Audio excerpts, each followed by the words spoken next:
Hey everyone, today I'll be making carbonara, so let's get started. First up, I will be taking some streaky bacon, and what I mean by streaky is try to get the fattest bacon you can so that all of its fat will render into oil once it hits the pan. Dry off any water in the bacon and slice it into bite-sized pieces. Smash a clove of garlic, and as you can see here, I don't quite know how you smash a garlic with your bare hands, so I'm just using the knife. I am cracking one whole egg and one separate egg yolk into a bowl. Grate some pecorino cheese into the bowl and whisk it all together.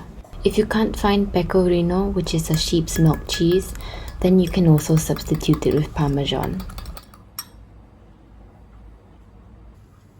In some salted and boiling water, I'm adding one portion of pasta.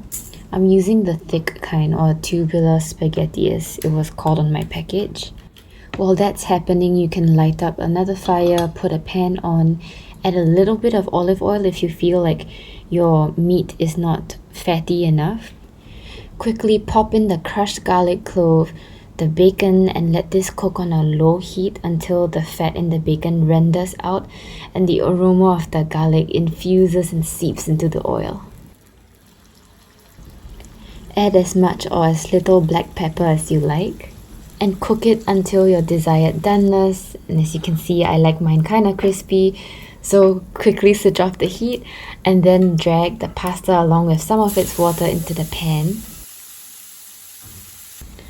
Stir vigorously to get all of the spaghetti strands coated in oil. Add a tiny amount of the pasta water because remember you can always add more, but you can't take out.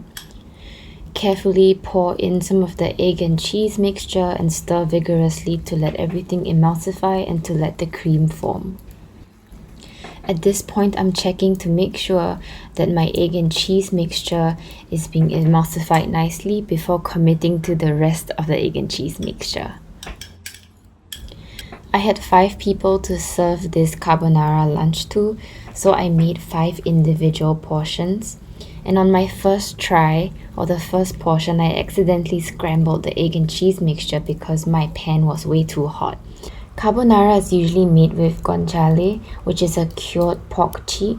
Unfortunately, I couldn't find that, and I couldn't find the next best option, which is pancetta either, so I had to settle with bacon. This portion that you see on screen is the one I'm most satisfied with in terms of its creaminess and texture. So tada, this is what I have, but now I'm going to show you what could happen if things go wrong. So this is when I said that I scrambled my egg and cheese mixture. It's really like crumbly and it's just like scrambled eggs and it's just no good. Another fail was when my carbonara became too watery because I added too much pasta water, and I tried to save it by adding an egg yolk and I gave it to my brother, but please just don't do this. I know this is a total fail and just don't do it. How did you get the egg? Did you use the... No, I laid it myself. No, as in... It's a bit watery below. Oops. So if I hold you to my high carbonara standards, it'll be creamy and no liquid. Oh. Yeah. So that's it for today's meal. I hope that you learn a thing or two about how to make carbonara, and I hope you enjoy. Take care.